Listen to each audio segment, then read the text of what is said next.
Amritam Buddha. One is understood to be in full knowledge, whose every endeavor is devoid of a desire for sense gratification. He is said by sages to be a worker for whom the reactions of work have been burnt up by the fire of perfect knowledge. तो यहाँ पर निष्काम कर्म योगी के कुछ लक्षण यहाँ पर बताया गया है. तो यस्य सर्वे समारंभ, तो इसका मतलब क्या है? वो बहुत सारे कार्य कर रहा है. समारंभ अटेम्प्ट्स लिखते हैं या प्रयास या अलग अलग कार्य. सर्वे समारंभ, सब प्रकार के कार्य वो कर रहा है, लेकिन काम संकल्प वर्जिता, वो इंद्र तृप्ति के लिए वो कार्य नहीं कर रहा है. मतलब उसको वो ज्ञान है कि मैं शरीर नहीं हूं, मैं आत्मा हूं और मुझे इंद्र तृप्ति के लिए कार्य नहीं करना है. तो केवल एक कर्तव्य के रूप में वो कार्य कर रहा है. उसको कहते हैं निष्काम कर्म योग. वो कर्तव्य के रूप में कार्य करता है, लेकिन इंद्र तृप्ति की इच्छा नहीं है, और कर्मफल को त्याग देता है. इसलिए कर्मफल को त्याग, क्योंकि कर्मफल से आसक्त नहीं है, तो इसलिए वो कर्मफल को त्याग देता है परब्रह्म की प्रसन्नता के लिए. तो इसलिए ऐसे योगी को क्या होता है? ज्ञान अग्नि दग्ध कर्मानम.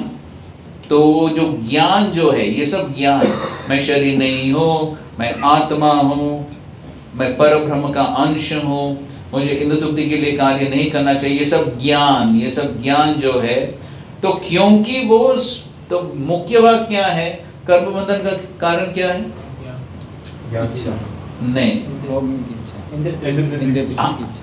तो जब व्यक्ति कर्मफल से आसक्त होता है, वो बंधन का कारण. तो अभी ये निष्काम कर्मयोगी वो जानता है इस बात को कि ये कर्मफल से आसक्ति बंधन का कारण है, तो इसलिए वो कर्मफल से आसक्त नहीं, इंद्र तृप्ति से आसक्त नहीं है. तो इस प्रकार केवल परब्रह्म की संतुष्टि के लिए जब वो कार्य करता है, तो ये ज्ञान जो है या परब्रह्म की संतुष्टि जो है, तो उससे क्या होता है? जो भी कर्म के जो फल हैं, वो सब इस ज्ञान अग्नि में क्या होता है? जल जाते हैं. तो इसलिए ऐसे निष्काम कर्मयोगी को कुछ कर्मफल प्राप्त नहीं होता है, या कर्म का जो रिएक्शन है वो प्राप्त नहीं होता है. ऑफ कोर्स प्रभुपाद जी भक्तों के बारे में लिखते हैं अपने तात्पर्य में, तो भक्तों को वही सिद्धांत लागू होता है. Because the person in Krishna consciousness is devoid of all kinds of sense gratificative propensities, it is to be understood that he has burnt up the reactions of his work by perfect knowledge of his constitutional position as the eternal servitor of the Supreme Personality of Godhead. He is actually learned who has attained to such perfection of knowledge. Development of this knowledge of eternal servitorship to the Lord is compared to fire. Such a fire once kindled can burn up all kinds of reactions to work. और वही बात अंत में भगवान वही कहते हैं. क्या कहते हैं? सर्वधर्मान् परित्यज्य माम एकम शरणं व्रज अहम त्वाम सर्व पापेभ्यो. तो भगवान कहते हैं जो भी ये पाप के जो रिएक्शंस है, सब मैं खत्म कर दूंगा. तो वही बात है. 20 त्यक्त्वा कर्मफलासंगं नित्यतृप्तो निराश्रयः कर्मण्यहि प्रवृत्तोऽपि नैव किंचित् करोति सः. Abandoning all attachment to the results of his activities, ever satisfied and independent, he performs no fruitive action, although engaged in all kinds of undertakings. तात्पर्य पढ़िए.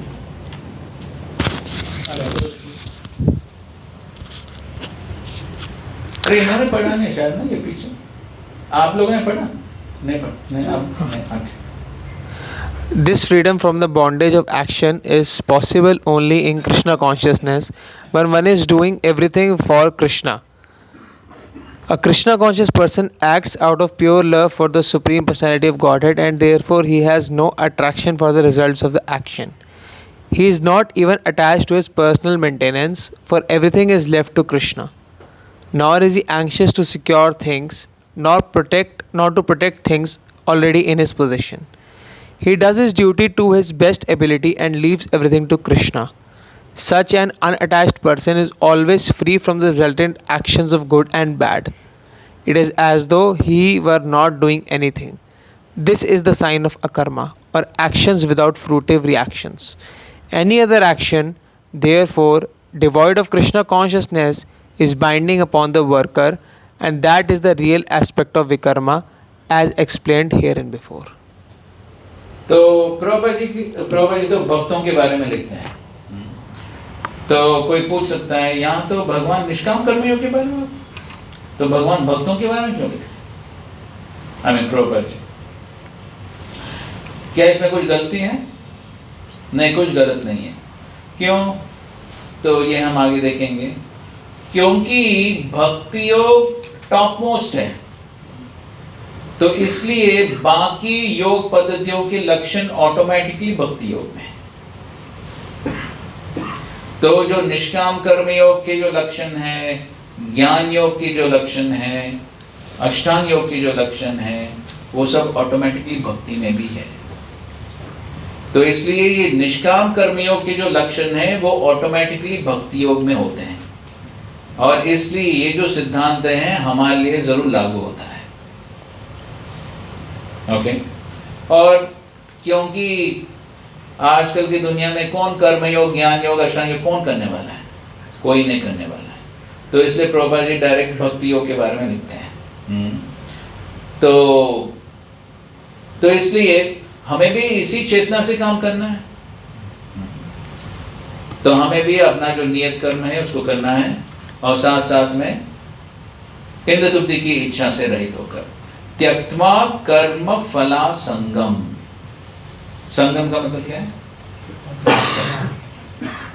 तो ये कर्म फल के प्रति आसक्ति को क्या करना है? त्यक्त्वा, छोड़ना है। तो जब व्यक्ति इस प्रकार कर्म फल से अनासक्त होता है तो फिर ऑटोमेटिकली क्या होगा? नित्य तृप्त, तृप्त, सेटिस्फाइड। हम डिससेटिस्फाइड क्यों रहते हैं या कब रहते हैं? हाँ, तो जब हमारे कुछ इच्छाएं रहते हैं और जब वो इच्छाएं पूर्ति नहीं होते हैं तभी हम डिससेटिस्फाइड हो जाते हैं। लेकिन अगर कुछ इच्छा है ही नहीं, इंद्र तृप्ति की इच्छा है ही नहीं, तो फिर डिससेटिस्फैक्शन का प्रश्न ही नहीं होता, वो हमेशा सेटिस्फाइड रहेगा। जो भगवान देते हैं उससे संतुष्ट।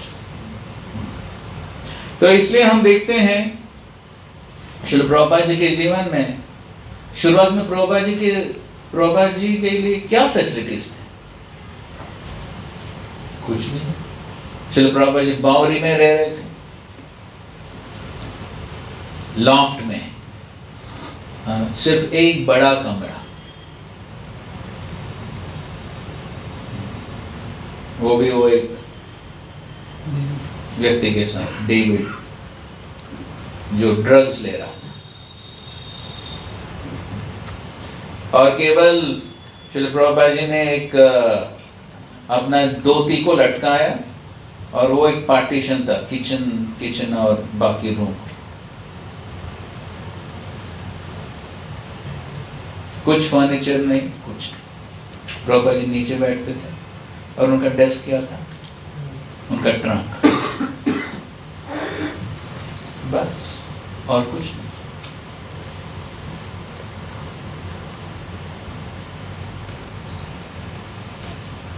सेटिस्फाइड।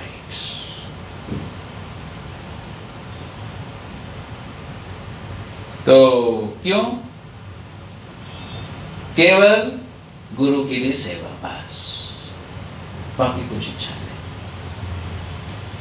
और अंत तक प्रभुपाद जी वैसे ही थे।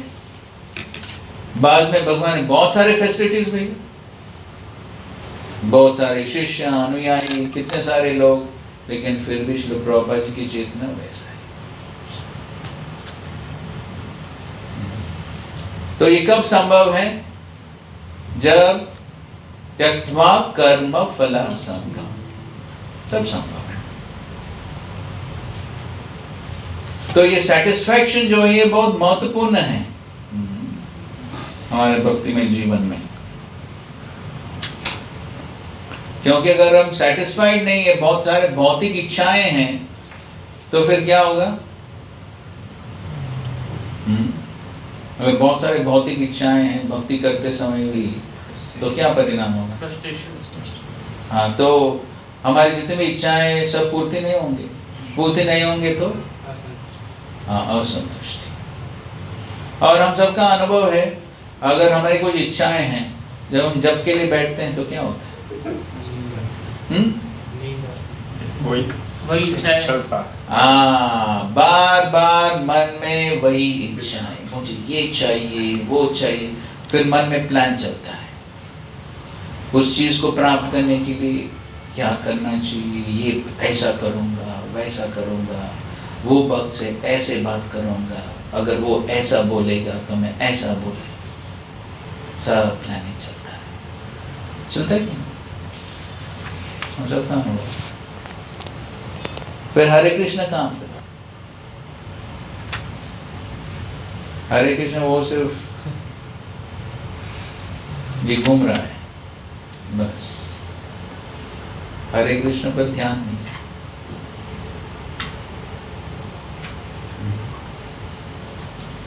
तो इसलिए श्रीमद् भागवतम में हम कथा को जानते हैं, वामन देव और बलि महाराज। तो जब बलि महाराज भगवान वामन देव से कहते हैं कि भगवान वामन देव कहते हैं कि मुझे केवल 3 पग जमीन चाहिए, तो बलि महाराज क्या कहते हैं? बलि महाराज कहते हैं मैं तो पूरे विश्व का सम्राट हूं, मैं कुछ भी दे सकता हूं, एक द्वीप भी दे सकता हूं, ये 3 पग जमीन क्या है? लगता है तुम्हारा बुद्धि बहुत कम है।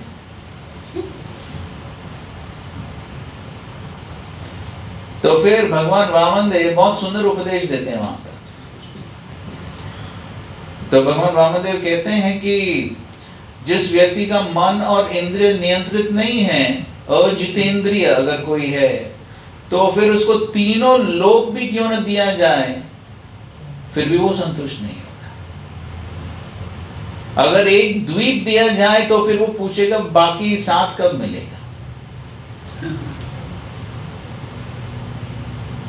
ये परिस्थिति कभी संतुष्ट नहीं होता।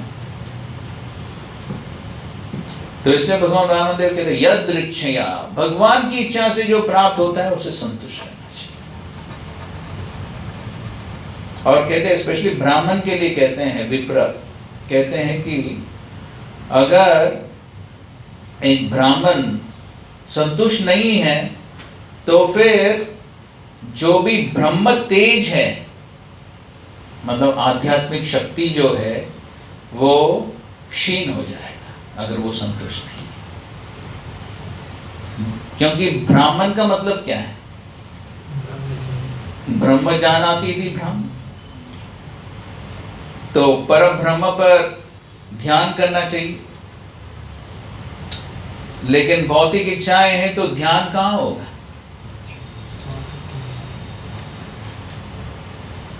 तो इसलिए वो आध्यात्मिक जीवन में फिर आगे नहीं बढ़ सकता है। तो उदाहरण देते हैं कि जिस प्रकार अगर हम आग को जलाते हैं और साथ साथ में ऊपर से पानी डालते हैं तो क्या हो?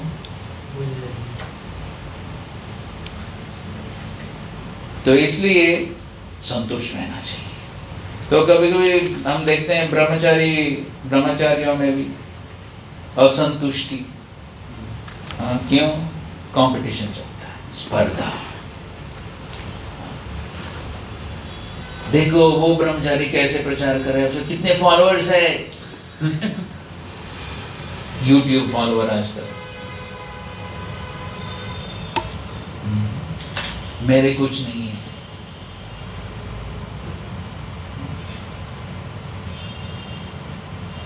तो इसके कारण कुछ ब्रह्मचारी आश्रम भी छोड़कर चले गए।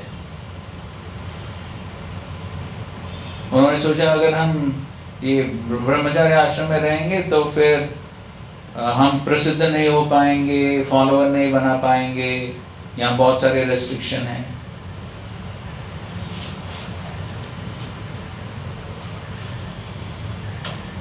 तो फिर क्या आश्रम छोड़कर जाने से मिलेंगे फॉलोअर? कंट्रोल में कौन है? हम भूल जाते हैं, हम क्या सोचते हैं, मैं ही कंट्रोल में हूं, मैं ये करूंगा वो करूंगा, फेमस हो जाऊंगा। हम भूल जाते हैं कि कंट्रोल करने वाले कोई दूसरा व्यक्ति है, हम उस बात को भूल जाते हैं।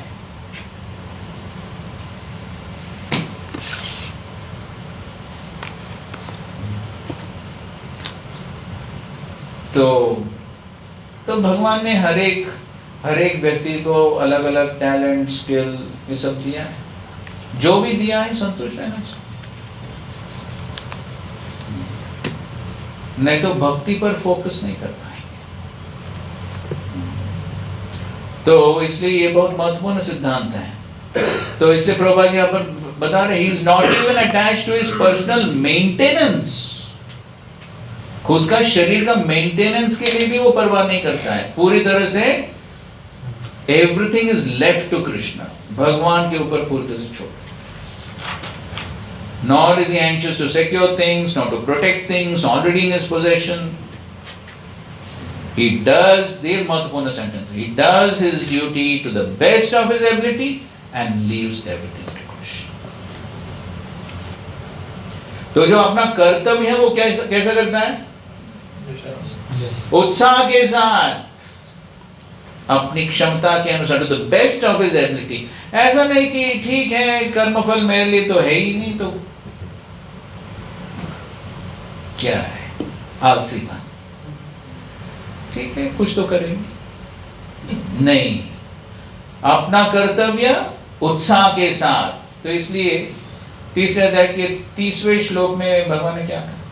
30th वर्ष, मयि सर्वाणि कर्माणि सन्न्यस्याध्यात्म चेतसा निरशी निर्ममो भूत्वा युध्यस्व विगत ज्वर।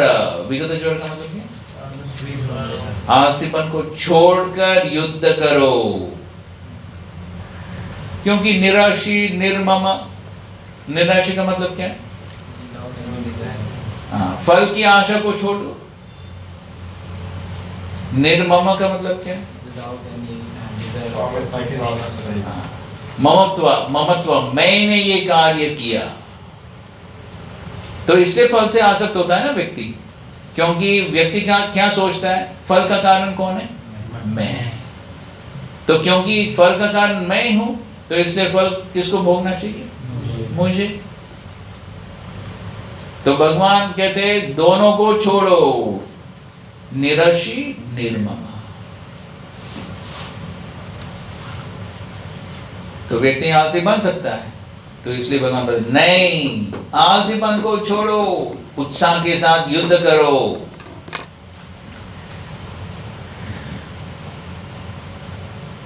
तो ये महत्वपूर्ण सिद्धांत है। जो भी हमारा कर्तव्य है उत्साह के साथ करें, लेकिन फल से अनासक्त। जो भगवान देना चाहते हैं भगवान,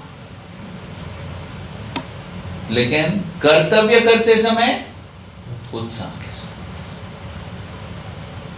जब हम इस प्रकार करेंगे तभी भगवान प्रसन्न हो जाए, तभी हम भक्ति में प्रगति कर पाएंगे। तो ये सारे सिद्धांत जो है बहुत महत्वपूर्ण है। This is a sign of अकर्म। ठीक है, 21। तो ये सब निष्काम कर्म योगी के लक्षण है। जैसे इसमें ये परपट में गोपाल जी बोल रहे हैं कि जो भक्त होता है वो तो अपने शरीर का भी निर्वाह नहीं, मतलब शरीर के निर्वाह की भी, मतलब वो कोई आकर्षण नहीं होता उसके प्रति। तो पूजी मतलब अभी तो जैसे ये मतलब शुद्ध भक्ति की बात की जा रही है एक प्रकार से, या फिर मतलब अभी तो हम एज ए न्यूफाइड है तो हम भी ऐसे इसको प्रिंसिपल को ले सकते हैं क्या पूजी? हाँ ठीक है, कहने का मतलब यह है कि ऑफ कोर्स हमें जो भी ज़रूरतें हैं तो हम जितना प्रयास करना चाहिए उतना हम कर सकते हैं, लेकिन ऐसा भी नहीं कि बहुत ज़्यादा प्रयास। अभी ये श्लोक जो है और ये तात्पर्य जो है, ये केवल ब्रह्मचारी के लिए नहीं है ना, ये सभी भक्तों के लिए है जो गृहस्थ भी हो, तो उनके लिए भी ये सिद्धांत लागू होता है। तो उनके लिए, स्पेशली गृहस्थों के लिए, तो जो भी अपनी जिम्मेदारी को पूर्ति करने के लिए तो कार्य तो करना ही पड़ता है, लेकिन ज्यादा प्रयास नहीं। तो ऐसा नहीं कि मुझे बहुत कुछ चाहिए, ये चाहिए, वो चाहिए, वैसा नहीं। तो उसी प्रकार ब्रह्मचारी के लिए भी, तो जो भी भगवान देते हैं संतुष्ट। ऐसा नहीं कि बहुत प्रसिद्ध होना है, बहुत फॉलोअर्स चाहिए,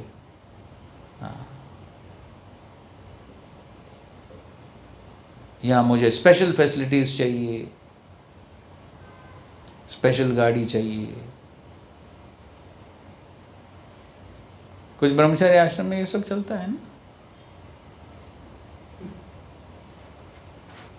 हाँ, तो कुछ ब्रह्मचारी कुछ डोनेशन लाते हैं और अपना गाड़ी खरीद लेते हैं।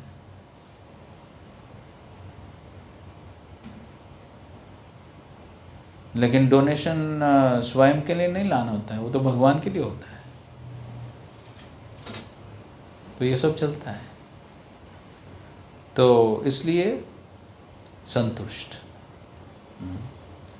जो बेसिक मेंटेनेंस है वो तो भगवान भेजते, सबके लिए भेजते। तो प्रभुपाद जी कहते हैं कि शुरुआत में जब मैं अमेरिका गया था तो वहाँ पर तो कुछ धन ही नहीं था उस टाइम। क्या पैसा था प्रभुपाद जी के पास? कुछ नहीं था। और ऐसा नहीं कि वहाँ पर प्रभुपाद जी कुछ बिजनेस था या कोई था वहाँ पर पैसा देने के लिए, कुछ भी नहीं। लेकिन प्रभुपाद जी कहते लेकिन फिर भी एक भी दिन मैं भूखा नहीं था। भगवान भेजता है।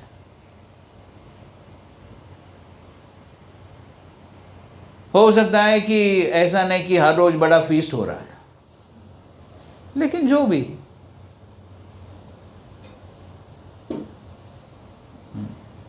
तो शुरुआत के वक्त बताते हैं, जो शुरुआत के दिनों में प्रभुपाद जी के शिष्य थे, वो बताते हैं कि अभी ये तरबूज का सीज़न चल रहा है ना, वाटरमेलन, तो वहाँ पर भी मिलता था। तो वो अंदर का खाते थे और वो जो छिलका है, मोटा छिलका होता है ना उसका सब्जी बनाते थे,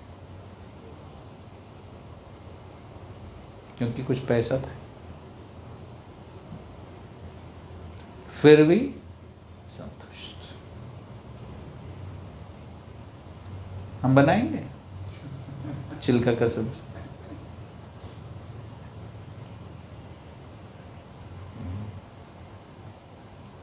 हम बोलेंगे हम इस्कॉन छोड़ देंगे, वो सब्जी नहीं खाएंगे। लेकिन वो शुरुआत के वक्त ऐसे जीवन जिया उन्होंने, इसलिए हम यहाँ पर है, इसलिए क्योंकि उन्होंने उतना तपस्या उठाया।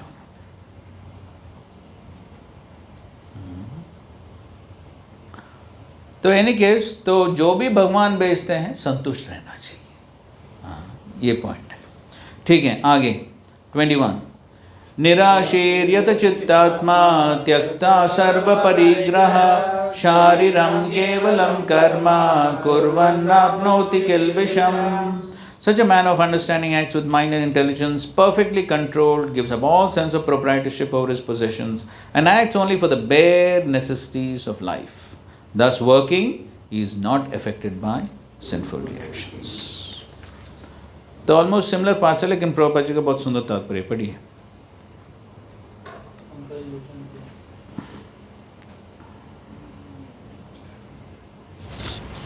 A Krishna conscious person does not expect good or bad result in his activities. एक पास में याद आ गया। तो श्रुति कीर्ति प्रभु बताते हैं जब वो मेलबोर्न में थे ऑस्ट्रेलिया में, तो उन्होंने प्रभुपाद जी से पूछा एक दिन कि श्री प्रभुपाद हम बहुत सारे किताब बांट रहे हैं लेकिन मंदिर में तो उतने भक्त नहीं आ रहे। तो श्री प्रभुपाद जी ने कहा that is none of your business, you only follow instructions of scriptures. तो तुम्हारा कर्तव्य क्या है? किताब बांटना।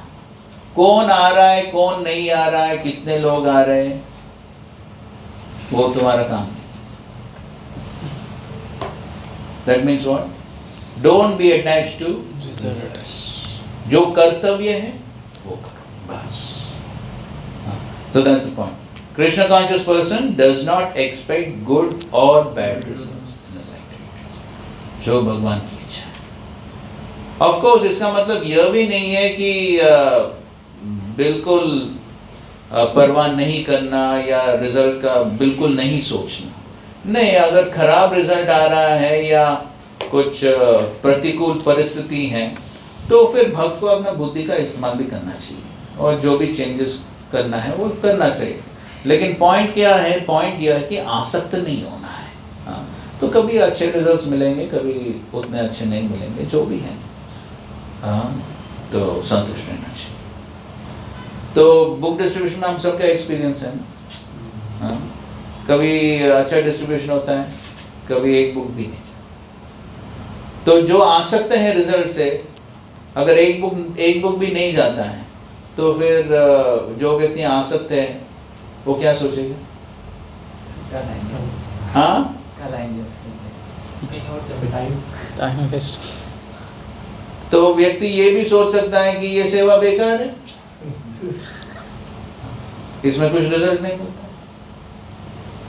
लेकिन हम देखते हैं कि इस्कॉन में कुछ ऐसे भक्त प्रभुपाद जी के डिसाइपल्स हैं जो नियमित रूप से 50-60 साल से हर रोज बुक डिस्ट्रीब्यूशन, हर रोज। कभी रिजल्ट आता है, कभी नहीं आता है, लेकिन फिर भी सेवा को कंटिन्यू करते। क्यों? कर्तव्य, duty, instruction of spiritual master, बस।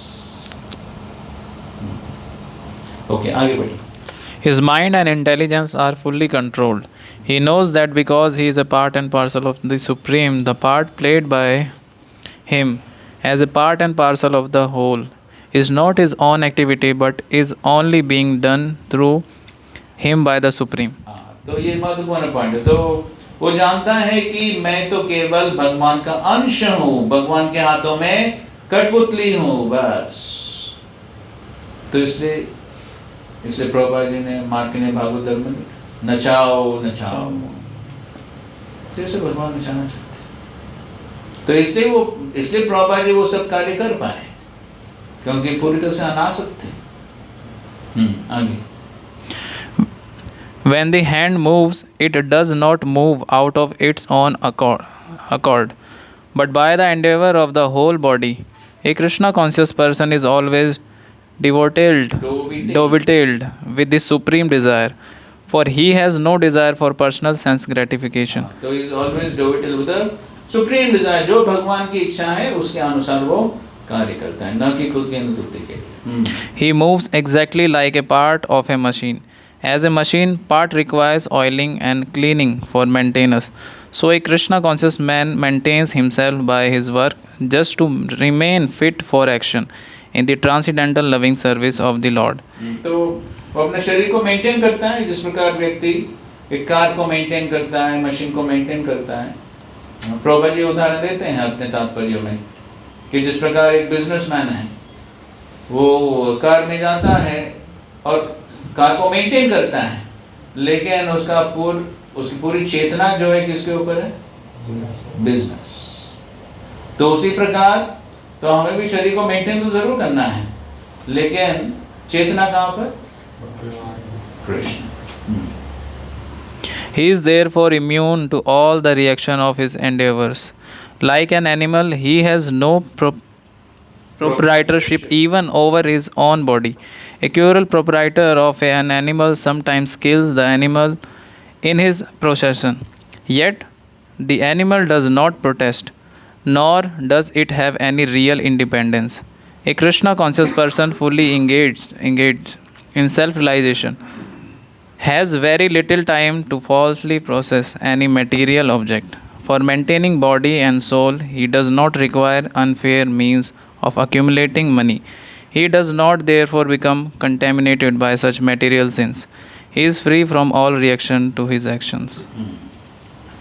तो प्रभुपाद जी बता रहे कि शरीर और आत्मा को साथ रखने के लिए भी वो गलत तरीके से पैसा नहीं कमाता है, क्योंकि इंद्र तृप्ति की इच्छा नहीं है। तो इसलिए जो भगवान भेजते हैं उससे संतुष्ट। अगर व्यक्ति संतुष्ट नहीं है तो फिर चीटिंग करके, ये करके, वो करके पैसा कमाना।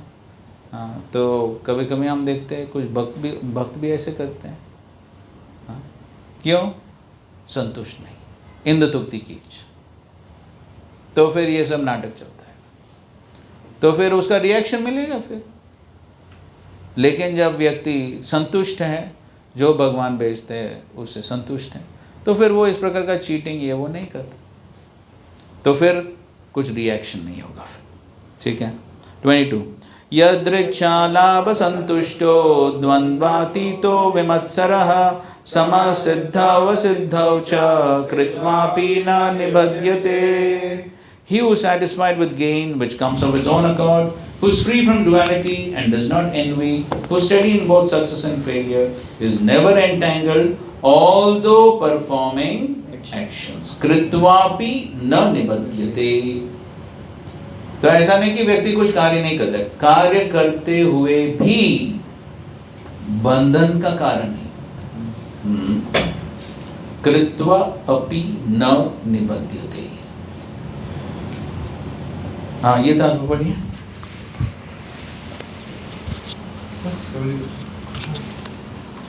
हिंदी में पढ़ें। कृष्ण भावना भावित व्यक्ति अपने शरीर निर्वाह के लिए भी अधिक प्रयास नहीं करता। अधिक प्रयास नहीं करता। वह अपने आप होने वाले लाभों से संतुष्ट रहता है। वह न तो मांगता है न उधार लेता है, किंतु यथा सामर्थ्य वह सच्चाई से कर्म करता है और अपने श्रम से जो प्राप्त हो पाता है उसी से संतुष्ट रहता है। अतः वह अपनी जीविका के विषय में स्वतंत्र रहता है। वह अन्य किसी की सेवा करके कृष्ण भावना से संबंधित अपनी सेवा में व्यवधान नहीं आने देता, किंतु श्री भगवान की सेवा के लिए वह संसार की द्वैतता से विचलित हुए बिना कोई भी कर्म कर सकता है। संसार की यह द्वैतता गर्मी सर्दी अथवा सुख दुख के रूप में अनुभव की जाती है। कृष्ण भावना भावित व्यक्ति द्वैतता से परे रहता है, क्योंकि श्री कृष्ण को प्रसन्न करने के लिए वह कोई भी कर्म करने में झिझकता नहीं। अतः वह सफलता तथा असफलता दोनों में ही संभाव रहता है। ये लक्षण तभी दिखते हैं जब कोई दिव्य ज्ञान में पूर्णतः स्थित हो। ठीक है। तो इस प्रकार वो ये द्वंद्व स्थितियों से ज्यादा विचलित नहीं होता है। क्यों? क्योंकि वो जानता है कि वो सब भगवान की इच्छा से होता है। नहीं तो अगर व्यक्ति सुख से बहुत आसक्त है, तो जब सुख आ जाता है बहुत आसक्त रहता है, बहुत खुश हो जाता है। दुख आ जाता है तो बहुत निराश हो जाता है। तो फिर ऐसे परिस्थितियों में व्यक्ति अपना कर्तव्य को ठीक से नहीं कर पाता है हर समय। लेकिन जब व्यक्ति सुख और दुख दोनों से अनासक्त रहता है, विचलित नहीं होता है, तो फिर हर एक परिस्थिति में वो अपना कर्तव्य को ठीक से कर पाता है उत्साह के साथ। तो इस प्रकार जब व्यक्ति कार्य करता है, तो ये सब कब संभव है? जब ये दिव्य ज्ञान होता है। हाँ, कि वास्तव में कौन नियंत्रक है, हाँ, कैसे हम भगवान के दास हैं। तो ये सब ज्ञान के साथ जब व्यक्ति कार्य करता है तो ये सब लक्षण संभव है। तो तभी क्या होगा? कृत्वापि न निबध्यते। कार्य करते हुए भी वो बंधन में नहीं फंसेगा। तो अभी अगले श्लोक में भगवान एक महत्वपूर्ण सिद्धांत बताते हैं। गत संगस्य मुक्तस्य ज्ञानावस्थित चेतसः यज्ञाचरता कर्म समग्रम प्रविलीयते The work of a man who is unattached to the modes of material nature and is fully situated in transcendent knowledge merges entirely into transcendence. तो इस प्रकार जब व्यक्ति यज्ञाय चरतः कर्म, जब व्यक्ति ज्ञानावस्थित चेतसा यज्ञाय आचरत कर्म, तो ज्ञान के साथ जब व्यक्ति कर्म करता है, किसके लिए? यज्ञ के लिए। यज्ञ का मतलब भगवान के लिए। तो जब व्यक्ति भगवान के लिए कार्य करता है, तभी गत संगस्य मुक्तस्य, तभी वो 3 गुणों से प्रभावित नहीं होता, क्योंकि वो कार्य किसके लिए कर रहा है? भगवान के लिए। और फिर जो कर्म है वो पूरी तरह से समग्रम प्रविलीयते। इसका मतलब क्या है? इसका मतलब यह है फिर वो कर्म दिव्य स्तर पर होगा, वो 3 गुणों के अंतर्गत नहीं होगा, तो इसलिए वो कार्य बंधन का कारण नहीं बनता है।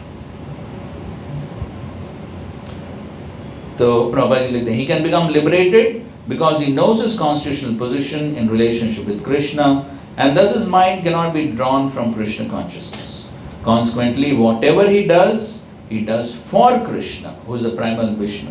Therefore, all his works are technically sacrifices, because sacrifice aims at satisfying the Supreme Person, Vishnu, Krishna. The resultant reactions to all such works certainly merge into transcendence, and one does not suffer material.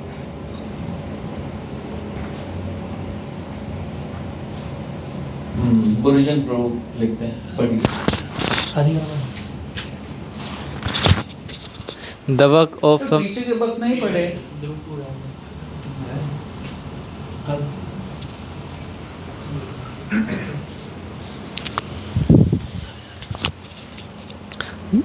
Here Srila Prabhupada translate yajna as for the sake of yajna, Krishna. Our work is automatically situated in transcendence when it is performed as a sacrifice for Krishna's pleasure. Krishna will describe a variety of sacrifices in the following verses because these sacrifices have transcendental knowledge, the theme of this chapter as their ultimate goal. We should not underestimate the importance of acquiring transcendental knowledge about Krishna, the Jivatma, the material world, and the process of devotional service solidifies our devotional practices. Tahan vistarita hana phale prema phala ihan mali sheche nitya shravanadi jala. The devotional creeper greatly expand in the Golok Vrindavan planet, and there it produced the fruit of love for Krishna. Although remaining in the material world, the gardener regularly sprinkled the creeper with the water of hearing and chanting. Cultivating Krishna conscious knowledge is therefore essential. Only then can knowledge and work be combined so that one's work become a sacrifice to Krishna. तो यहाँ पर बुझन को बता रहे, तो इसलिए ये ज्ञान प्राप्त करना जरूरी है और उस ज्ञान के आधार पर जीवन जीना। केवल ज्ञान प्राप्त करना पर्याप्त नहीं है, लेकिन ये फर्स्ट स्टेप है, ये ज्ञान प्राप्त करना कि मैं कौन हूँ, भगवान कौन है, मेरा संबंध क्या है भगवान के साथ, ये भौतिक जगत क्या है, 3 गुण क्या है। तो ये सारे सिद्धांत जो हैं ये समझना अत्यंत आवश्यक है। तो इसलिए कृष्णदास कविराज गोस्वामी भी लिखते हैं, सिद्धांत बोलिया चित्ते ना करो आलस, इह होइते कृष्ण लागी सुदृढ़ मानस। तो यहाँ पर भी श्रवणादि जल, तो हमारी भक्ति लता के लिए ये श्रवणम कीर्तनम किसके समान है? जल के समान है। तो इसलिए ये श्रवणम कीर्तनम जो है ये अत्यंत आवश्यक है हमारे लिए, सिद्धांत समझना अत्यंत आवश्यक है, तभी हम दृढ़ता के साथ भक्ति कर पाएंगे। Okay, so that is the important point. और तब हम जब ये सब ज्ञान हम प्राप्त करते हैं, और ऑफ कोर्स ज्ञान केवल पुस्तकीय ज्ञान नहीं होना चाहिए, वो विज्ञान में परिवर्तित होना चाहिए। तो जितना वो विज्ञान में परिवर्तित होता है, फिर दृढ़ता के साथ हम उस ज्ञान को अपने जीवन में लागू कर सकते हैं। तो ये हम आगे भी डिस्कस करें। तो लेकिन जब हम इस ज्ञान के साथ भगवान की प्रसन्नता के लिए यज्ञाय, वो महत्वपूर्ण पॉइंट है, यज्ञाय, भगवान की प्रसन्नता के लिए जब हम कार्य करते हैं तभी हम 3 गुणों के बंधन से हम मुक्त हो सकते हैं। ठीक है, तो इसलिए अगले श्लोक में ये भी महत्वपूर्ण श्लोक है। ब्रह्मार्पणम ब्रह्म हविर् ब्रह्माग्नौ ब्रह्मणाहुतम ब्रह्मैव तेन गंतव्यम ब्रह्म कर्म समाधिना। A person who is fully absorbed in Krishna consciousness is sure to attain the spiritual kingdom because of his full contribution to spiritual activities in which the consummation is absolute and that which is offered is of the same spiritual nature. तो यहाँ पर भगवान एक fire sacrifice का उदाहरण दे रहे हैं। तो एक फायर सैक्रिफाइस, तो उसमें क्या होता है, ब्रह्मार्पणम। तो जब हम यज्ञ करते हैं तो उसमें कौन कौन से चीज़ हैं, तो एक है यज्ञ करने वाला पुरोहित, और फिर आहुति। आहुति हम किस में देते हैं, अग्नि में, आग में। तो मुख्यतः ये 3 चीज़ हैं। तो वही बात यहाँ पर भगवान ब्रह्म अर्पणम, तो जो हम अर्पण करते हैं, क्या अर्पण करते हैं, हवि। हवि मतलब घी, हवि, ब्रह्म हवि। किस में अर्पण करते हैं, ब्रह्म अग्नौ। कौन अर्पण करता है, ब्रह्मणाहुतम, जो ब्राह्मण है, जो आहुति देता है। तो अगर ये सब ब्रह्म है,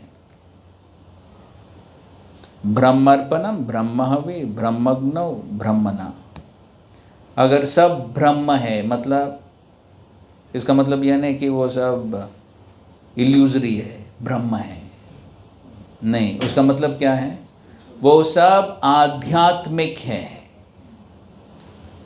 या आध्यात्मिक स्तर पर है। तो अगर सब आध्यात्मिक स्तर पर है तो फिर क्या होगा, ब्रह्मैव तेन गंतव्यम, तो जो परिणाम है वो भी ब्रह्म के स्तर पर ही होगा, वो भी आध्यात्मिक फल मिलेगा।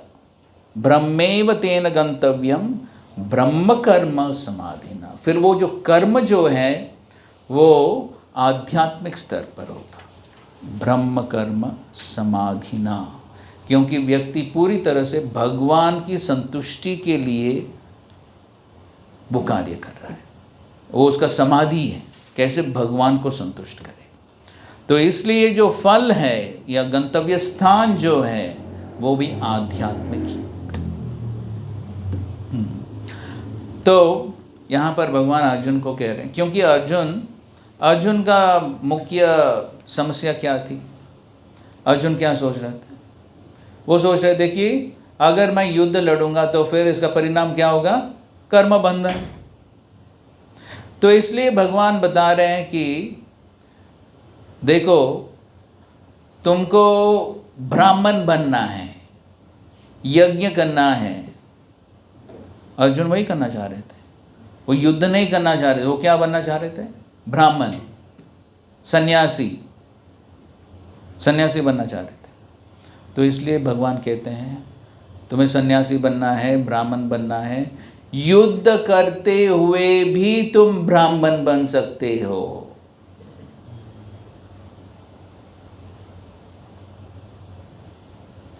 और एक भक्त ने इस प्रकार बताया, प्रभुपाद जी के शिष्य, तो उन्होंने बताया कि यहाँ पर अर्जुन के लिए तो यहाँ तीन चीज़ हैं, एक है ब्राह्मणा, दूसरा है ब्रह्म अर्पणम और तीसरा है ब्रह्माग्नौ। किसी भी यज्ञ में ये 3 चीज़ हैं। तो इसलिए यहाँ पर अर्जुन के लिए अर्जुन का गांडीव धनुष, अर्जुन अर्जुन कौन है? अर्जुन यहाँ पर ब्राह्मण है, यज्ञ करने वाला ब्राह्मण। और जो आहुति है वो क्या है? तीर, गांडीव धनुष से जो तीर निकलेगा वो क्या है? आहुति है। और अग्नि कौन है? कौरव सेना। तो इस प्रकार भगवान अर्जुन से कह रहे कि इस युद्ध लड़ते हुए तुम यज्ञ कर सकते हो ब्राह्मण की तरह, कुछ अलग सा कार्य करने की जरूरत नहीं है, युद्ध छोड़ने की जरूरत नहीं है, युद्ध करते हुए तुम यज्ञ कर सकते हो। मुख्य बात क्या है? चेतना। किसके लिए एक व्यक्ति कार्य कर रहा है वो मुख्य बात है। तो जब यज्ञाय, इसलिए पिछले श्लोक में यज्ञाय, तो इसलिए जब भगवान की संतुष्टि के लिए कार्य किया जाता है तो हर एक कार्य क्या बनेगा? यज्ञ। ठीक है, ये भी तात्पर्य सुंदर है, पढ़ो।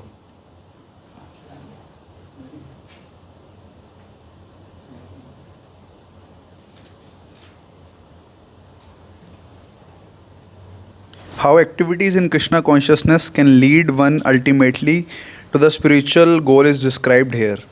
There are various activities in Krishna consciousness, and all of them will be described in the following verses. But for the present, just for the principle of Krishna consciousness is described. A conditioned soul entangled in material contamination is sure to act in the material atmosphere, and yet he has to get out of such an environment. The process by which the conditioned soul can get out of the material atmosphere is Krishna consciousness. For example, a patient who is suffering from a disorder of the bowels due to overindulgence in milk products is cured by another milk product, namely curds. The materially absorbed conditioned soul can be cured by Krishna consciousness as set forth here in the Gita. This process is generally known as yajna or activities, sacrifices simply meant for the satisfaction of Vishnu or Krishna. The more the activities of the material world are performed in Krishna consciousness or for Vishnu only, the more the atmosphere becomes spiritualized by complete absorption. The word Brahman means spiritual. The Lord is spiritual and the rays of his transcendental body are called Brahma Jyoti, his spiritual effulgence. Everything that exists is situated in that Brahma Jyoti. But when the Jyoti is covered by illusion Maya or sense gratification, it is called material. This material veil can be removed at once by Krishna consciousness. Thus, the offering for the sake of Krishna consciousness, the consuming agent of such an offering or contribution, the process of consumption, the contributor, and the results are all combined together Brahman or absolute truth. The absolute truth covered by Maya is called matter. Matter dovetailed for the cause of the supreme truth regains its spiritual quality. Krishna consciousness is the process of converting the illusory consciousness into Brahman or the supreme. When the mind is fully absorbed in Krishna consciousness, it is said to be in samadhi or trance. Anything done in such transcendental consciousness is called yajna or sacrifice for the absolute. In that condition of spiritual consciousness, the contributor, the contribution, the consumption, the performer or leader of the performance, and the result or ultimate gain, everything becomes one in the absolute, the supreme Brahman. This is the method of Krishna consciousness. तो ये बहुत सुंदर उदाहरण है दूध और दही का। तो जिस प्रकार जब व्यक्ति बहुत दूध का आइटम लेता है तो फिर क्या होता है? पेट खराब होता है, डायरिया। तो उसके लिए दवाई क्या है? वही दूध, लेकिन वही दूध का और एक फॉर्म, परिवर्तित फॉर्म। वही दूध है लेकिन उसमें थोड़ा सा परिवर्तन किया जाता है, और जब वो परिवर्तन किया जाता है तो फिर वही दूध जो दही में परिवर्तित हुआ है वो क्या बन जाता है? वो दवाई बन जाता है। तो उसी प्रकार कर्म, भौतिक कर्म का परिणाम क्या है? बंधन। लेकिन वही कर्म में थोड़ी सी बदलावट कर, क्या बदलावट? भगवान की संतुष्टि, बस। ब्रह्मन, यज्ञ, इतना ही करना है, बाकी कुछ नहीं। सिर्फ वो चेतना को बदलना है भगवान के लिए, इतना ही। बोलना कितना आसान है ना? बस क्या करना है? भगवान के लिए। अभी हमारा सारा प्रयास उसके लिए चल रहा है, दिन रात उसी के लिए।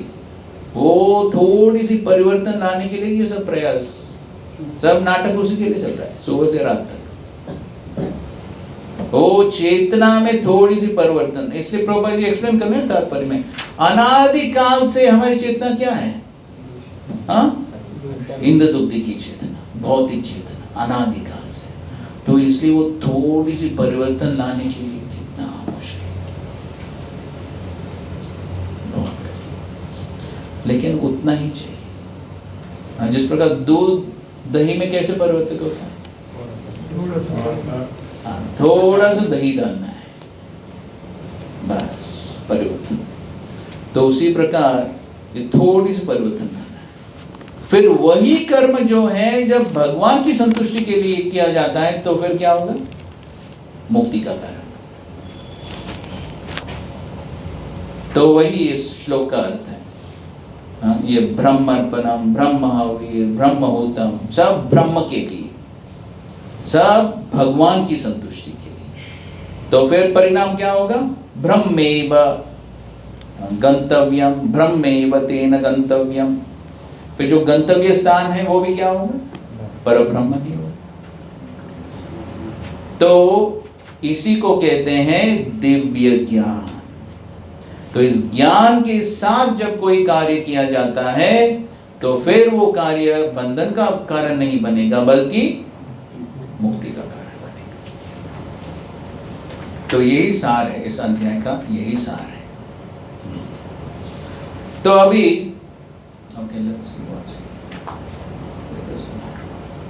ठीक है, तो अभी अगले सेक्शन में 25 to 33 sacrifices resulting in knowledge. तो यहाँ पर भगवान अलग अलग यज्ञों का एक लिस्ट दे रहे हैं।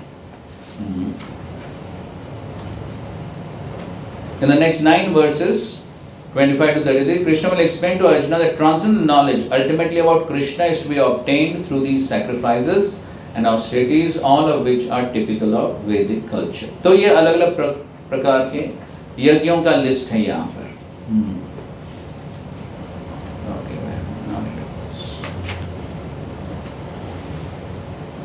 Okay, 25.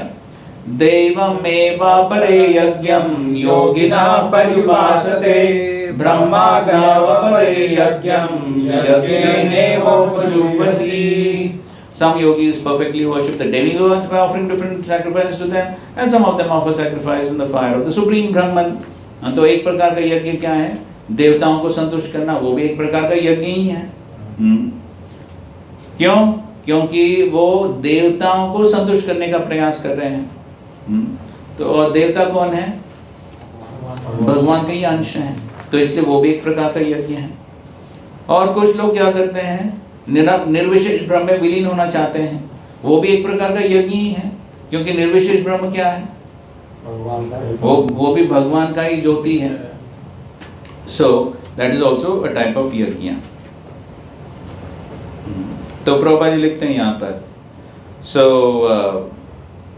So there are different types of sacrifices in terms of different categories.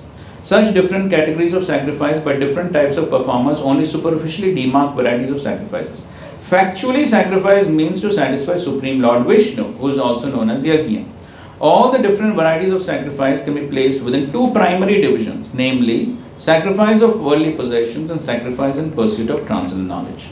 Those who are in Krishna consciousness sacrifice all material possessions for the satisfaction of the Supreme Lord, while others who want some temporary material happiness sacrifice their material possessions to satisfy demigods, such as Indra, sun god, etc. And others who are impersonalists sacrifice their identity by merging into the existence of the impersonal Brahman. The demigods are powerful living entities appointed by the Supreme Lord for the maintenance and supervision of all material functions. So those who are interested in material benefits worship the demigods by various sacrifices according to the Vedic rituals. They are called Bhuvishwaravadi, or believers in many gods. But others who worship the impersonal feature of the absolute truth and regard the forms of the demigods as temporary sacrifice the individual selves in the supreme fire and thus end their individual existence by merging into the existence supreme. Such impersonalists sacrifice their time and philosophical speculation to understand the transcendent nature of the supreme. In other words, the fruitive workers sacrifice their material possessions for material enjoyment, whereas the impersonalist sacrifices material designations with a view to merging into the existence of the supreme. For the impersonalist, the fire altar of sacrifice is the supreme Brahman, and the offering is the self being consumed by fire of Brahman.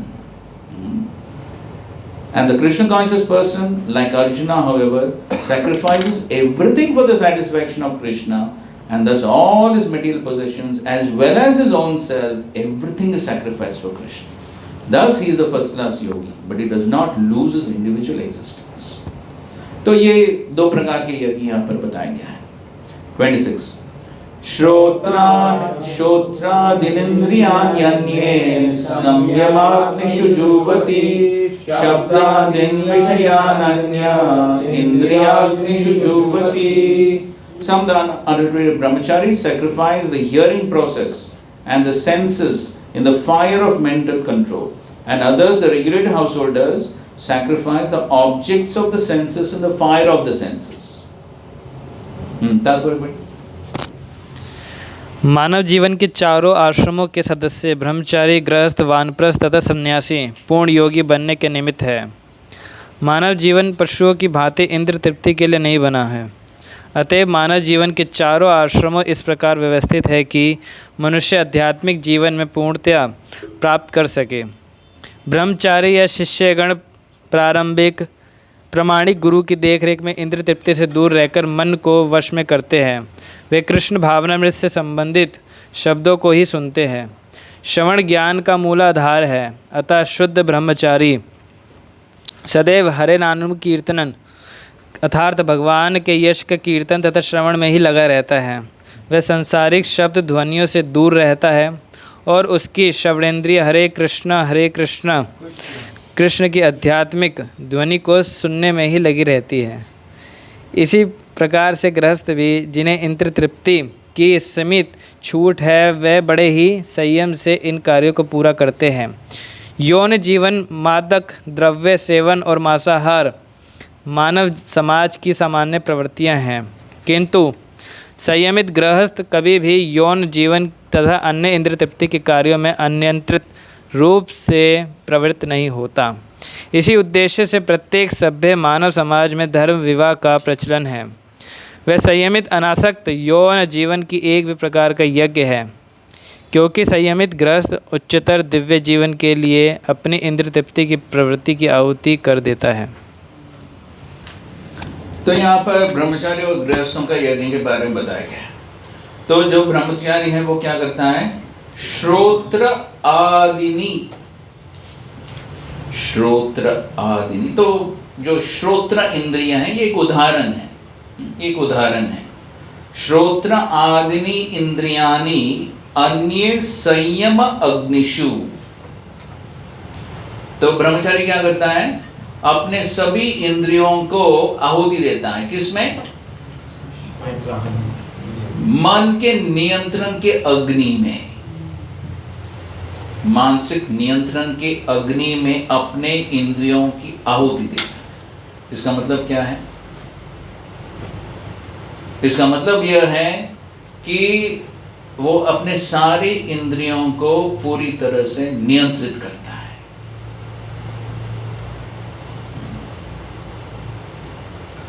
तो इसलिए प्रभुपाद जी लिखते हैं, ब्रह्मचारी hears the brahmacharis or students under the care of bona fide spiritual master control the mind by abstaining from sense gratification. तो जब हम इंद्रियों को नियंत्रित करते हैं तो फिर मन का भी नियंत्रण होता है, क्योंकि मन को इनपुट कहाँ से मिलता है? इंद्रियों से। तो अगर हम इंद्रियों को इंद्र तृप्ति में लगाएंगे तो मन का क्या होगा? मन विचलित होगा, क्योंकि मन को इनपुट जाता है इंद्रियों से। तो इसलिए जब हम इंद्रियों को कंट्रोल करने का प्रयास करते हैं तो फिर मन भी नियंत्रित होता है। और इसमें सबसे महत्वपूर्ण चीज क्या है? Hearing. A brahmachari hears only words concerning Krishna consciousness. Hearing is a basic principle for understanding, and therefore the pure brahmachari engages fully in Hare Namano Kirtanam. तो ब्रह्मचारी के लिए ये श्रवणम कीर्तनम बहुत महत्वपूर्ण है। तो इससे हमारा मन नियंत्रित होगा, इंद्रिय नियंत्रित होंगे। तो इसलिए ब्रह्मचारी का एक मुख्य कर्तव्य क्या है? स्वाध्याय।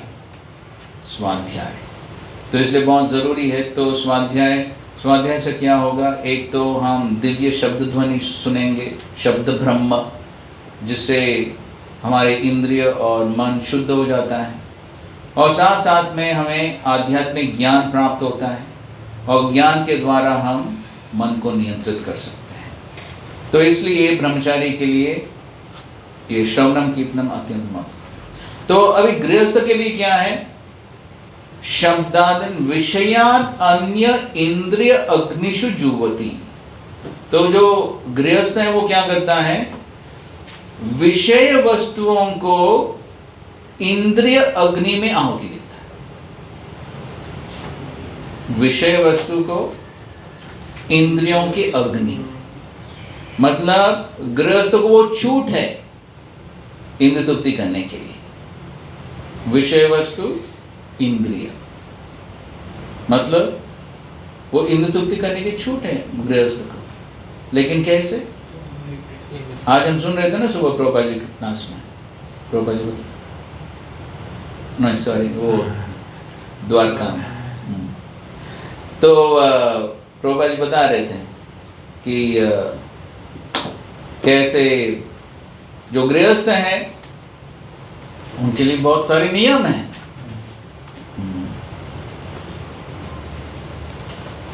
तो वो सेक्स लाइफ कर सकता है, लेकिन अनियंत्रित रूप से नहीं। हाँ, सिर्फ महीने में एक बार, और बहुत सारे रूप से। तो इस प्रकार हालांकि गृहस्थ को छूट है लेकिन इंद्र तृप्ति करने के लिए, लेकिन कैसे? शास्त्र के अनुसार। तो इसलिए वो यज्ञ है। इसलिए भगवान आगे 7वें अध्याय में भगवान क्या कहते हैं?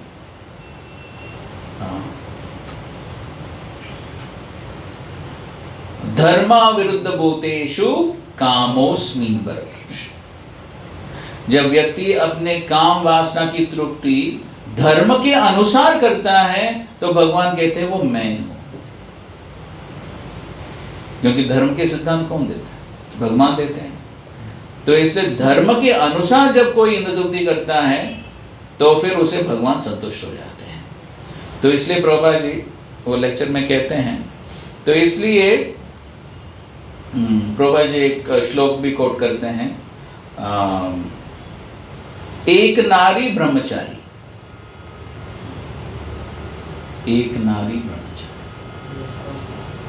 तो अगर एक गृहस्थ केवल अपनी पत्नी से संतुष्ट है और धर्म के अनुसार, धर्म के विधि विधानों के अनुसार वो इंद्र तृप्ति करता है तो फिर वो ब्रह्मचारी के समान है, सन्यासी के समान है, गृहस्थ ब्रह्मचारी। प्रभुपाद जी अपने तात्पर्य में लिखते हैं गृहस्थ ब्रह्मचारी। तो इस प्रकार वो गृहस्थों के लिए वो छूट है, लेकिन अगर वो शास्त्र के विधि विधानों के अनुसार वो इंद्र तृप्ति करता है तो फिर वो भी एक क्या है? यज्ञ है भगवान की संतुष्टि के लिए। ठीक है। तो अगले श्लोकों में और कुछ प्रकार के यज्ञ भगवान बताते हैं। अगला श्लोक, सर्वानिंद्रिय कर्माणि प्राण कर्माणि चापरे आत्म संयम योगाग्नौ जुह्वति ज्ञान दीपिते।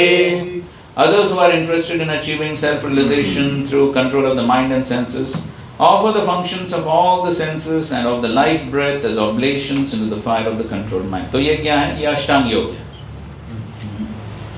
तो ये अष्टांग योगियों के लिए वो क्या करते हैं? वो अपने सारे मन को, इंद्रियों को और अपने प्राणों को आहुति देते हैं। किसमें? Controlled minds, ऑब्लेशंस in the fire of controlled mind. तो अष्टांग योग का मुख्य उद्देश्य क्या है? मन और इंद्रियों को संयमित करना और भगवान के ऊपर ध्यान करना। तो ये अष्टांग योग है। तो वो भी एक यज्ञ है, क्योंकि वो भी भगवान की संतुष्टि के लिए वो अपने मन और इंद्रियों को नियंत्रित कर रहे हैं। तो प्रभुपाद जी अष्टांग योग के बारे में कुछ बताते हैं, वो हम आगे डिस्कस करेंगे। 28। तो यहाँ पर 4 प्रकार के यज्ञ बताया गया है। द्रव यज्ञस्तपो यज्ञ, योग यज्ञस्तथा परे, स्वाध्याय ज्ञान यज्ञश्च यतयः संशिता व्रता। Having accepted strict vows, some become enlightened by sacrificing their possessions, वो है द्रव्य यज्ञ। Others by performing severe austerities, वो क्या है? तपो यज्ञ। By practicing yoga of 8-fold mysticism, वो क्या है? योग यज्ञ। And or by studying the Vedas, वो क्या है? स्वाध्याय यज्ञ। To advance in transcendental knowledge. तो तात्पर्य पढ़िए। These sacrifices may be bifurcated into various divisions. There are persons who are sacrificing their possessions in the form of various kinds of charities. In India, the rich mercantile community or princely orders open various kinds of charitable institutions like Dharmshala, Annakshetra, Atithishala, Anathalaya and Vidyapeeth. In other countries too, there are many hospitals, old age homes and similar charitable foundations meant for distributing foods, education and medical treatment free to the poor. All these charitable activities are called Dravyamay Yajna. Okay, तो these are all द्रव्यमय यज्ञ। तो द्रव्यमय यज्ञ का मतलब क्या है? तो लोग दान देते हैं, मदद करते हैं ये सब कार्यों के लिए।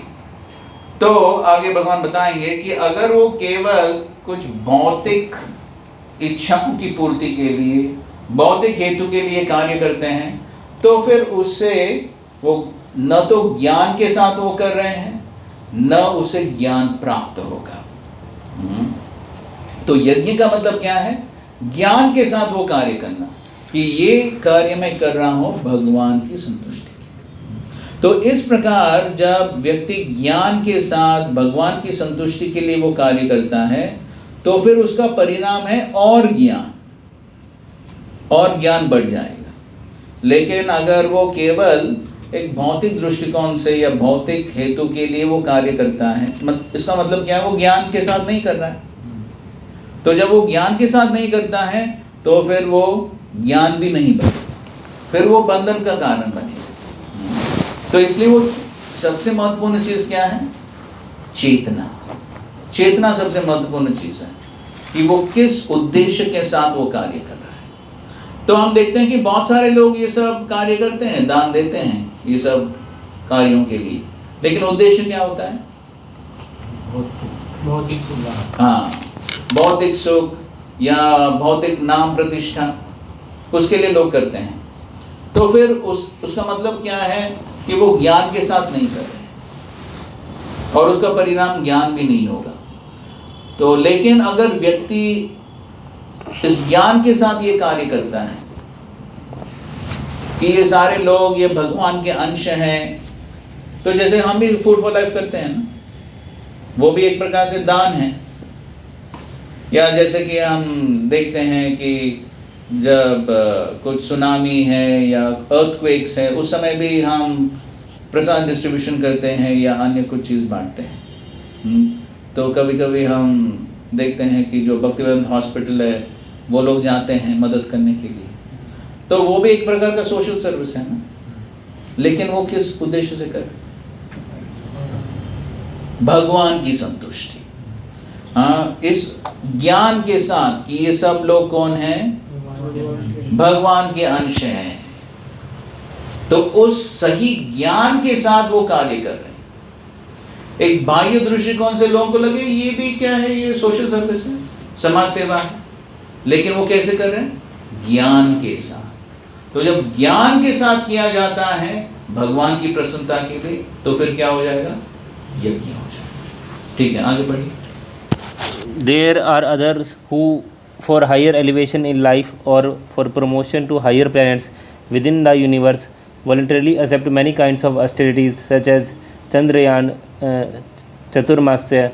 These process entail severe vows for conducting life under certain rigid rules. For example, under Chaturmasya vow, the candidate does not save for 4 months during the year July to October. He does not eat certain foods, does not eat twice in a day, or does not leave home. Such sacrifice of comfort of life is called tapomay yagya. ठीक है, तो ये तपस्या है। तो लोग तपस्या भी अलग अलग कारण के लिए करते हैं, लेकिन जब ये सारा तपस्या जो है जब भगवान की संतुष्टि के लिए किया जाता है तो फिर वो क्या हो जाएगा? तपोमय यज्ञ।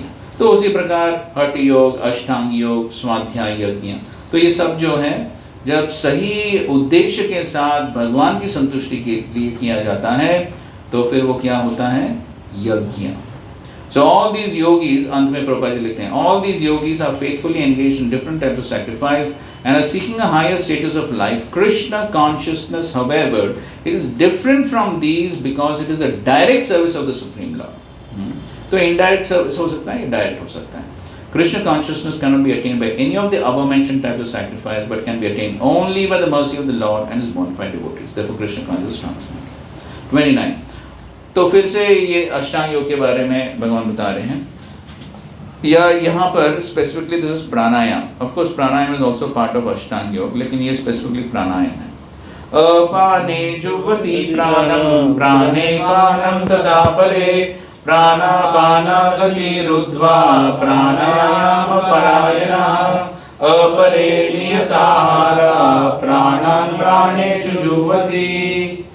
Still others who are inclined to the process of breath restraint to remain in trance practice by offering the movements of the outgoing breath into incoming, incoming breath into outgoing, and thus at last remain in trance, stopping all breathing. Others curtailing the eating process offer the outgoing breath into itself. तो ये प्राणायाम है। तो अगर ये भी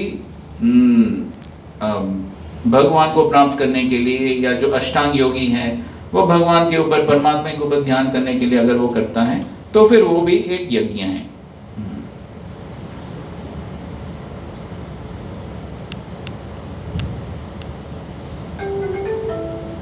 ठीक है।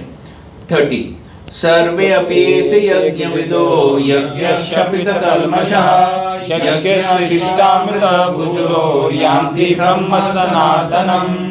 तो यहाँ पर भगवान बता रहे हैं कि यज्ञ करने का क्या परिणाम है। दो परिणाम बता रहे हैं।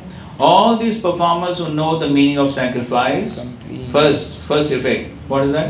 यज्ञ क्षपित कल्मषः, cleansed of all sinful reactions। और दूसरा क्या है? And having tasted the nectar of the results of sacrifice, they advance towards the supreme eternal atmosphere. तो ये दो परिणाम हैं। एक है यज्ञ क्षपित कल्मष, तो क्योंकि वो भगवान की प्रसन्नता के लिए कर रहे हैं तो जो भी कल्मष है, सिंफुल रिएक्शंस है, वो सब खत्म हो जाएंगे। और दूसरा क्या है? यान्ति ब्रह्म सनातनम, तो वो परब्रह्म या भगवान के धाम के पास अग्रसर हो जाएंगे। तो ये दो परिणाम हैं यज्ञ करने का।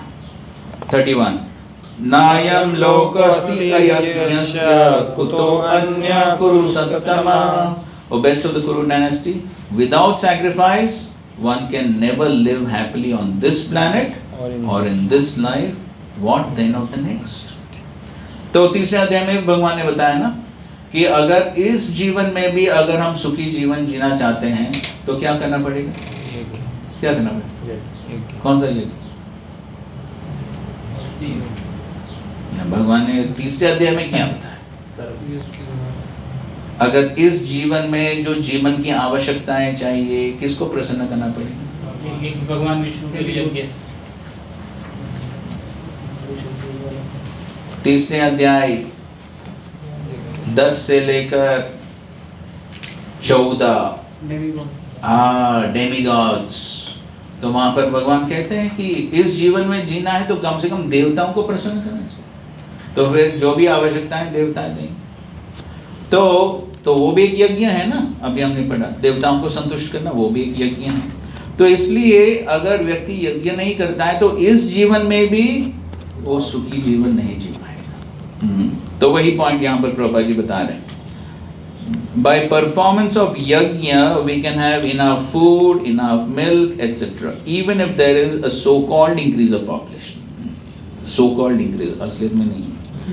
When the body is fully supplied, naturally the next stage is to satisfy the senses. The Vedas prescribe therefore sacred marriage for regulated sense gratification. तो इस प्रकार इस जीवन में भी सुखी जीवन जीना है तो यज्ञ करना अनिवार्य है। और फिर अंत में प्रभुपाद जी लिखते हैं, but the highest kind of happiness that a man can achieve is to be promoted to the spiritual planets by practice of Krishna consciousness. The life of Krishna consciousness, therefore, the solution to all the problems of material existences. 32.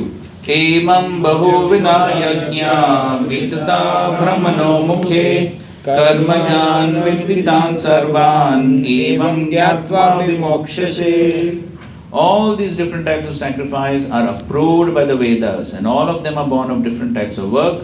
Knowing them as such, you will become liberated. तो जितने प्रकार के यज्ञ हैं ये सब वेदों में बताए गए हैं, ये सब शास्त्रों के अनुसार ही हैं। तो इसलिए अगर कोई सही चेतना से करता है तो फिर वो मुक्त अवस्था को प्राप्त कर सकता है। And the last verse of this section, श्रेयान् द्रव्यमयाद् यज्ञः ज्ञानयज्ञः परन्तप सर्वकर्माखिलं पार्थ ज्ञाने परिसमाप्यते। O chastisers of the enemy, the sacrifice performed in knowledge is better than the mere sacrifice of material possessions. After all, O son of Pritha, all sacrifices of work culminate in transformation. ये part हमने discuss किया। श्रेयान् द्रव्यमयाद् यज्ञः ज्ञान यज्ञ। तो जब व्यक्ति यज्ञ करता है ज्ञान के साथ, वो श्रेय, दैट इज बेटर।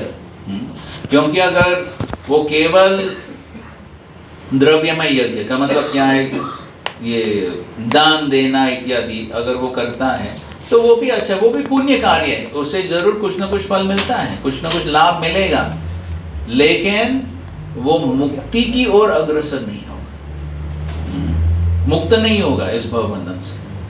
वो भी बंधन का कारण है ना। कोई भौतिक पुण्य करता है तो जरूर भौतिक लाभ मिलेगा, लेकिन क्या फायदा, भौतिक जगत में रहना पड़ेगा। लेकिन जब व्यक्ति उसी यज्ञ को, उसी कार्य को जब ज्ञान के साथ करता है भगवान की संतुष्टि के लिए, तो फिर मुक्ति की ओर वो बढ़ सकता है। तो इसलिए भगवान बता रहे हैं कि ये जो ज्ञान के साथ किया हुआ यज्ञ केवल द्रव्यमय यज्ञ से श्रेष्ठ। So, therefore, Prabhupada is writing, the purpose of all sacrifices is to arrive at the status of complete knowledge, then to gain release from material miseries, and ultimately to engage in loving transcendental service to the Supreme Lord, Krishna consciousness. Nonetheless, there is a mystery about all these different activities of sacrifice, and one should know this mystery. Sacrifice sometimes takes different forms according to the particular faith of the performer.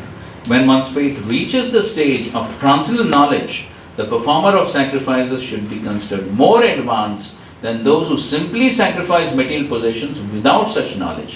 For without attainment of knowledge, sacrifices remain on the material platform and bestow no spiritual benefit. Real knowledge culminates in Krishna consciousness, the highest stage of transcendental knowledge. Without the elevation of knowledge, sacrifice is simply material activities. तो अगर वो ज्ञान के साथ कार्य नहीं किया जाता है तो फिर वो केवल भौतिक ही होगा। ये बहुत महत्वपूर्ण सिद्धांत है हमारे लिए भी। सब कुछ चेतना के ऊपर निर्भर है। International society for Krishna consciousness.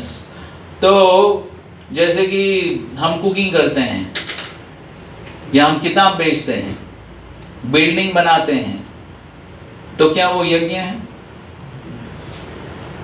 केवल वो कार्य यज्ञ है?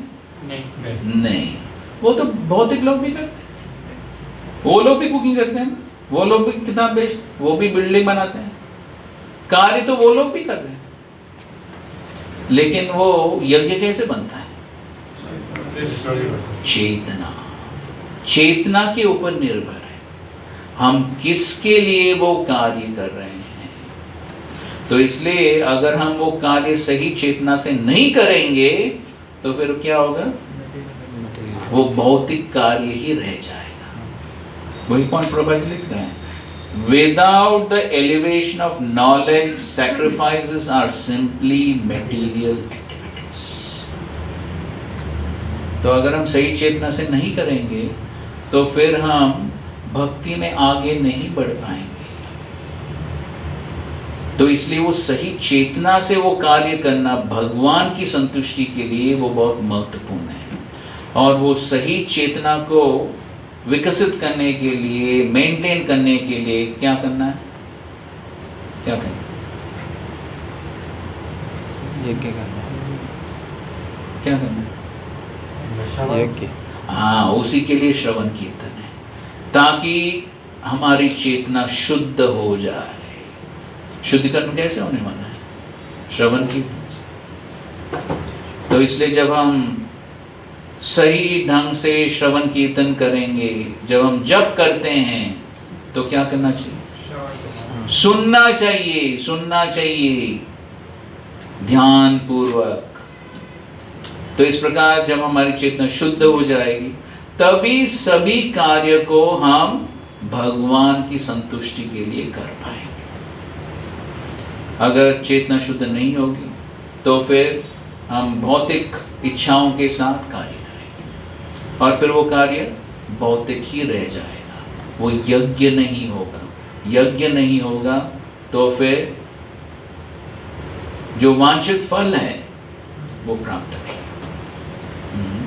तो इसलिए चेतना का जो शुद्धिकरण है ये अत्यंत महत्वपूर्ण है।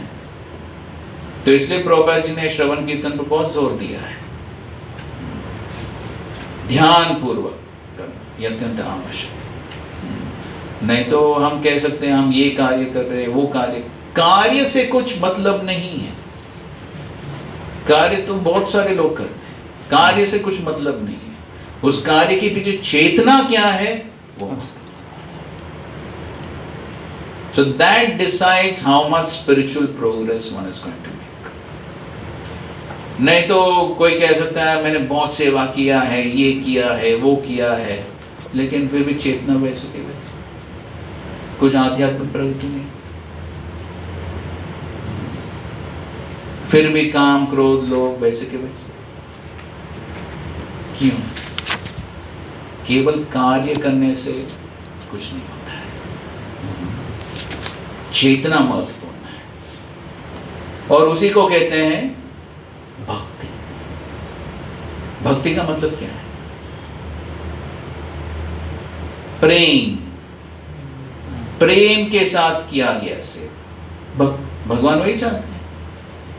भगवान को क्या सेवा की जरूरत है? एक लेक्चर में प्रभुपाद जी कहते हैं हम सोच सकते हैं कि हम भगवान के लिए बहुत बड़ा मंदिर बना रहे हैं। भगवान के पास कितने महल है? कितने महल है द्वारका में? और एक एक महल कैसा है? किससे बना हुआ? सीमेंट से? ज्वेल्स। हाँ, ज्वेल्स। सोना चांदी हीरे मनी ये सब चीज। तो हमारा ये मंदिर क्या है? भगवान के लिए। तो भगवान को क्या जरूरत है? भगवान को कुछ जरूरत नहीं है। लेकिन भगवान क्या चाहते हैं? प्रेममय सेवा। तो प्रेम से भगवान की संतुष्टि के लिए जब हम सेवा करेंगे तो फिर भगवान उस सेवा को स्वीकार करते हैं और फिर हमारा कल्याण होता है। नहीं तो ऐसा नहीं सोचना अगर भगवान के लिए हम ये सेवा नहीं करेंगे तो क्या होगा भगवान को? अरे भगवान को क्या है? लक्ष्मी सहस्त्र बहुत सारे लोग हैं सेवा करने के। सेवा किसके लिए है? किसको जरूरत है सेवा करना? हमें।